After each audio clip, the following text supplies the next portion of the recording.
d'être là, Seigneur mon Dieu, dans ta présence. Merci, Seigneur mon Dieu, parce que durant l'année 2017, tu as été là. Tu nous as secourus, Seigneur, toi et Ebenezer. Tu as été là, Seigneur mon Dieu. Tu as été là, tu nous as entourés par devant et par derrière. Mais Seigneur mon Dieu, nous avons passé 2017 et nous sommes entrés en 2018. Nous voulons voir de nouvelles choses, Seigneur, en 2018. Nous ne voulons pas voir les mêmes choses que nous avons vues en 2017, mais nous voulons voir quelque chose de nouveau. Nous voulons voir quelque chose de nouveau durant cette année 2018, Seigneur. Fais-nous voir ta gloire durant cette année. Étends les limites de ton Église, Seigneur, durant cette année. Étends les limites de mon frère. Étends les limites de ma sœur. Seigneur, fais-nous voir ta gloire. Seigneur, que toute la gloire te revienne. Au nom puissant de Jésus-Christ. Amen. Je vous invite à ouvrir la parole de Dieu dans le psaume 68. Psaume 68. Et ensuite, on va ouvrir la parole de Dieu dans Deutéronome 31.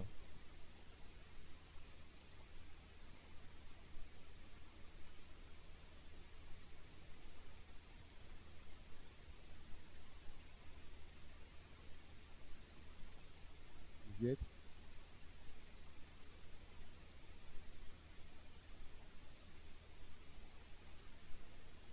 Dieu se lève, ses ennemis se dispersent, et ses adversaires fuient devant sa face. Comme la fumée se dissipe, tu les dissipes, comme la cire se fond au feu, les méchants disparaissent devant Dieu. Mais les justes se réjouissent, ils triomphent devant Dieu. Ils ont des transports d'allégresse. Chantez à Dieu, célébrez son nom. Priez le chemin à celui qui s'avance à travers les plaintes. L'Éternel est son nom. Réjouissez-vous devant lui, le Père des orphelins, le défenseur des veuves. C'est Dieu dans sa demeure sainte. Dieu donne une famille à ceux qui étaient abandonnés. Il délivre les captifs et les rend heureux. Les rebelles seuls habitent des lieux arides. Ô Dieu, quand tu sortis à la tête de ton peuple, quand tu marchais dans le désert, la terre trembla, les cieux se fondirent devant Dieu, le Sinaï s'ébranla devant Dieu, le Dieu d'Israël. Tu fis tomber une pluie bienfaisante, ô Dieu. Tu fortifias ton héritage épuisé. Ton peuple établit sa demeure dans le pays que par ta bonté, ô Dieu, tu avais préparé pour les malheureux. Le Seigneur dit une parole, et les messagères de bonnes nouvelles sont une grande armée. Les rois des armées fuient, et celles qui restent à la maison partagent le butin. Tandis que vous reposez au milieu des étables, les ailes de la colombe sont couvertes d'argent, et son plumage est d'un jaune d'or. Lorsque le Tout-Puissant dispersa les rois dans le pays, la terre devint blanche comme la neige du Salmon. Montagne de Dieu, montagne de Bazan, montagne aux cimes nombreuses, montagne de Bazan. Pourquoi montagne aux cimes nombreuses avez-vous de l'envie contre la montagne que Dieu a voulu pour résidence? L'Éternel n'en fera pas moins sa demeure à perpétuité. Les chars de l'Éternel se comptent par 20 000, par milliers et par milliers. Le Seigneur est au milieu d'eux. Sinaï dans le sanctuaire, tu es monté sur la hauteur. Tu as emmené des captifs. Tu as pris en don des hommes. Les rebelles habiteront aussi près de l'Éternel Dieu. Béni soit le Seigneur chaque jour. Quand on nous accable, Dieu nous délivre. Dieu est pour nous le Dieu des délivrances. Et l'Éternel, le Seigneur, peut nous garantir de la mort. Oui, Dieu brisera la tête de ses ennemis, le sommet de la tête de ceux qui vivent dans le péché. Le Seigneur dit, je les ramènerai de Bazan, je les ramenerai du fond de la mer, afin que tu plonges ton pied dans le sang et que la langue de tes chiens ait sa part des ennemis. Ils voient ta marche, ô Dieu, la marche de mon Dieu, de mon roi dans le sanctuaire. En tête vont les chanteurs, puis ceux qui jouent des instruments, au milieu des jeunes filles battant du tambourin. Bénissez Dieu dans les assemblées, bénissez le Seigneur, descendants d'Israël. Là sont Benjamin, le plus jeune qui domine sur eux, les chefs de Juda et leurs troupes, les chefs de Zabulon, les chefs de Nephtali. Et enfin le verset sur lequel je vais prêcher, ton Dieu ordonne que tu sois puissant. Affermis, ô Dieu, ce que tu as fait pour nous. Amen. Deutéronome 31, versets 3 à 7 maintenant.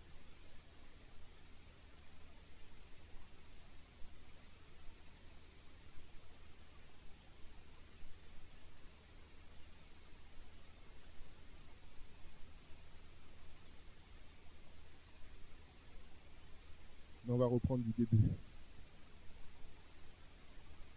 Vous y êtes? Moïse adressa encore ces paroles à tout Israël. Aujourd'hui, il leur dit, je suis âgé de 120 ans. Je ne pourrai plus sortir et entrer. Et l'Éternel m'a dit, tu passeras pas ce Jourdain. L'Éternel, ton Dieu, marchera lui-même devant toi. Il détruira ces nations devant toi et tu rendras maître. Joseph marchera aussi devant toi comme l'Éternel l'a dit. L'Éternel traita ces nations comme il a traité Sion et Og, roi des Amoréens, qu'il a détruits avec leur pays. L'Éternel vous les livrera et vous agirez à leur égard selon les ordres que je vous ai donnés. Fortifiez-vous et ayez courage. Ne craignez point et ne soyez point effrayés devant eux, car l'Éternel, ton Dieu, marchera lui-même avec toi. Il ne délaissera point, il ne t'abandonnera point. Moïse appela Josué et lui dit, en présence de tout Israël, fortifie-toi et prends courage, car tu entreras avec ce peuple dans le pays que l'Éternel a juré à leur père de leur donner, et c'est toi qui en mettras possession. L'Éternel marcha lui-même devant toi, il sera lui-même avec toi, il ne te délaissera point, il ne t'abandonnera point, ne crains point et ne t'effraie point. Amen. Vous pouvez vous asseoir. Alléluia. On voit en fait dans le psaume 68 ce contexte où on voit en fait Dieu qui marche au-devant de son peuple. Il y a tout ce vocabulaire épique que l'Éternel des armées, comme on l'a vu avec Gédéon, c'est le même Dieu qui est présenté ici. C'est le Dieu qui marche devant Israël, c'est le Dieu qui combat pour son peuple. Il y a tout un champ lexical de la guerre. Priez en chemin à celui qui s'avance à travers la plaine, verset 5. On fraye un chemin à une armée qui défile. Et là, on fraye un chemin à l'Éternel des armées. Amen. Verset 6, le Père des orphelins, le défenseur des veuves. Dieu est comme une forme, là il est sous la forme d'un défenseur. C'est celui qui défend son pays, c'est celui qui défend sa famille. Amen. Au verset 8, ô Dieu, quand tu sortis à la tête de ton peuple, quand tu marchais dans le désert, on voit ce Dieu-là qui marche, comme j'ai dit précédemment, devant son peuple. Ce Dieu qui a sorti du pays d'Égypte le peuple d'Israël, c'est ce Dieu-là qui marchait. Amen. Et c'est ce Dieu-là qui nous est encore présenté. Verset 13, le roi des armées fuit et celles qui restent à la maison partagent le butin. Les rois des armées fuient devant l'Éternel des armées. Amen. Il fuit devant eux. C'est lui qui a combattu avec le peuple d'Israël. Mais on va revenir sur cet aspect-là plus tard pour le peuple d'Israël avec Josué. Verset 15, lorsque le Tout-Puissant dispersa les rois dans le pays. Les chars, verset 18, les chars de l'Éternel se comptent par 20 000, par milliers et par milliers. Le Seigneur est au milieu d'eux. Je ne sais pas si vous vous souvenez quand j'ai prêché sur Gédéon, j'avais dit que Élisée avait dit à son serviteur, ouvre les yeux et tu verras les chars qui t'entourent, les anges qui t'entourent. Amen. Gardez cette image en tête. Verset 25, il voit ta marche, ô Dieu, la marche de mon Dieu, de mon roi, dans le sanctuaire. Puis arrive le verset sur lequel je vais prêcher. Ton Dieu ordonne que tu sois puissant. Affermis, ô Dieu, ce que tu as fait pour nous. On voit un Dieu qui marche, un Dieu puissant, un Dieu qui conquérit, un Dieu qui fait gagner des batailles à son pays, à ses serviteurs. Amen. Mais après, au verset 29, on voit ton Dieu ordonne que tu sois puissant. Affermis, ô Dieu, ce que tu as fait pour nous. Je me suis posé la question, mais pourquoi Dieu, qui est tout puissant, demande à ses enfants d'être puissants et de s'affermir eux-mêmes? C'est qui combat pour nous? Il y a quand même une certaine dichotomie, vous êtes d'accord avec moi? Si Dieu combat pour nous, pourquoi demanderait-il à ses enfants qu'on devienne puissants? C'est quand même deux tableaux là qui sont là, non? Et je reviens un peu à Deutéronome 31. C'est exactement le même tableau qui est mis là, Deutéronome 31, où on voit en fait Dieu qui va combattre pour son peuple. On voit Dieu qui va dire, Moïse qui va dire à Josué, parce qu'il a frappé 2 fois sur le rocher et Dieu lui a dit qu'il ne va pas rentrer dans le pays de Canaan, qu'il va juste le regarder de dos, mais qu'il va juste le voir, mais qu'il ne va pas entrer dans le pays de Canaan. Amen. Il va préparer en fait son successeur, Josué, à entrer dans le pays. Et il va dire, le Seigneur va marcher devant toi. Il sera à tes côtés. Mais fortifie-toi et aie bon courage. Comment ce Dieu-là qui va combattre, qui va être là, et pourquoi il va lui dire encore, fortifie-toi et prends courage. J'ai trouvé des fois ça contradictoire. On peut trouver ça contradictoire, n'est-ce pas? Si Dieu combat pour nous, pourquoi il va nous demander de nous fortifier? Et c'est que Dieu prend plaisir à travailler avec l'homme. Amen. Il ne veut pas que ses enfants soient ses spectateurs, mais il veut que ses enfants soient acteurs. Amen. Paul dira, nous sommes ouvriers avec lui. Amen. Ouvriers avec Dieu. Amen. Et c'est à ça que le Seigneur veut nous amener. Ton Dieu ordonne que tu sois puissant. Ton Dieu ordonne que tu sois puissant. Il y avait toute une génération avant les Josué qui ont refusé en fait d'être puissants. Et cette génération a été détruite par le Seigneur. Cette génération n'est pas entrée dans le pays promis parce qu'ils ont refusé d'être puissants. Ils ont refusé de se fortifier dans la foi. Dieu déteste les paresseux spirituels. Dieu a en horreur les paresseux spirituels. Dieu a en horreur ceux qui font l'œuvre de Dieu avec négligence. Dieu a en horreur ceux qui font l'œuvre de Dieu avec négligence. Dieu a effacé toute cette génération-là qui était là. Dieu leur avait parlé, vous allez entrer. Mais ils ont été négligents, ils ont mis en doute la parole de Dieu. Ils ont été incrédules, ils n'ont pas cru aux promesses de Dieu. Pourtant, la Bible dit qu'il devait leur donner le pays. Il leur a dit qu'il donnerait le pays où coule le lait et le miel. Mais ils ont dit non, on préférait être en Égypte. Non, Seigneur, tu n'es pas assez puissant. Ils partent, ils vont se préparer un veau d'or. Dieu a horreur de ceux qui font l'œuvre de Dieu avec négligence et qui piétinent son nom. Amen. C'est pour la raison pour laquelle il a dit, je vais faire sauter cette génération-là et je vais passer à une autre génération. Josué et Caleb avaient 40 ans à cette époque-là. Puis Dieu a attendu qu'ils aient 80 ans avant d'entrer dans le pays promis. Amen.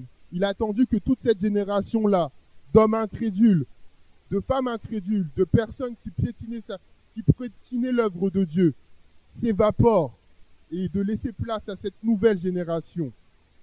Cette génération qui allait appliquer l'ordre de Dieu, d'appliquer cet ordre qui les ordonne d'être puissants. Amen. En effet, Josué et Caleb ont pris à cœur l'ordre divin de Dieu, de se fortifier, de prendre courage. Ce n'était pas facile de prendre ce pays. Un pays où on disait que les Estones ont dit, les premiers hommes qui ont né ce pays, ils ont dit, mais ils vont nous voir, ils sont des géants, ils nous regardent comme des sauterelles. Mais ils n'ont pas dit ça.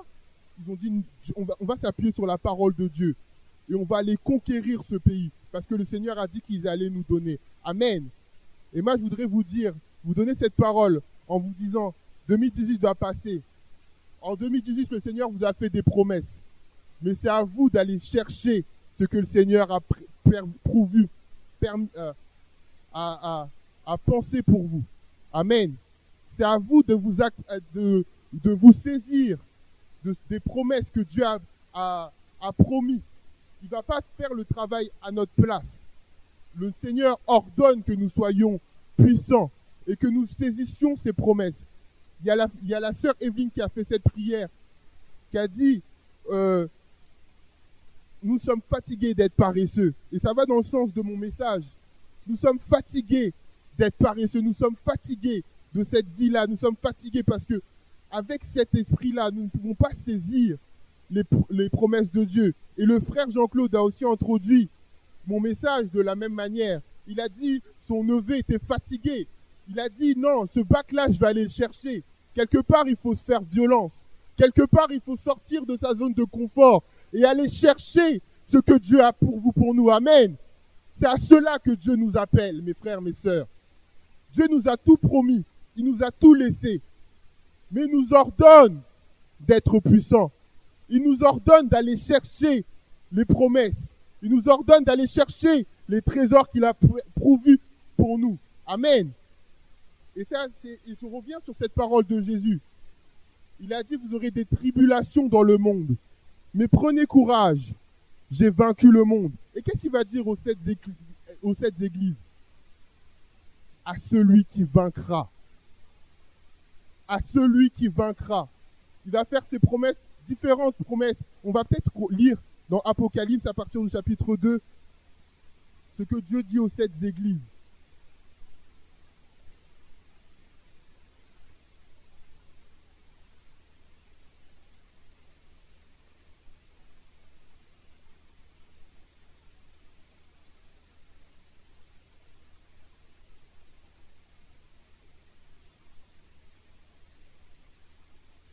On va aller au verset 2, au chapitre 2, au verset 7. C'est à l'église d'Éphèse qui s'adresse. Que celui qui a des oreilles entende ce que l'Esprit dit aux églises. À celui qui vaincra, je donnerai à manger de l'arbre de vie qui est dans le paradis de Dieu. Puis à l'église de Smyrne, il va dire exactement la même chose. Que celui qui a des oreilles entende ce que l'Esprit dit aux églises. Celui qui vaincra n'aura pas à souffrir la seconde mort. Puis à l'église de Pergame, il va dire ceci, que celui qui a des oreilles entende ce que l'Esprit dit aux églises. À celui qui vaincra, je donnerai de la manne cachée, et je lui donnerai un caillou blanc. Et sur ce caillou est écrit un nom que personne ne connaît, si ce n'est celui qui le reçoit. À l'église de Thyatire, il va dire ceci,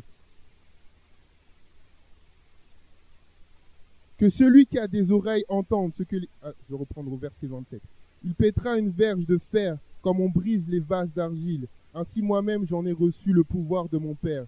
Je lui donnerai l'étoile du matin, que celui qui a des oreilles entende ce que l'Esprit a à dire à l'Église.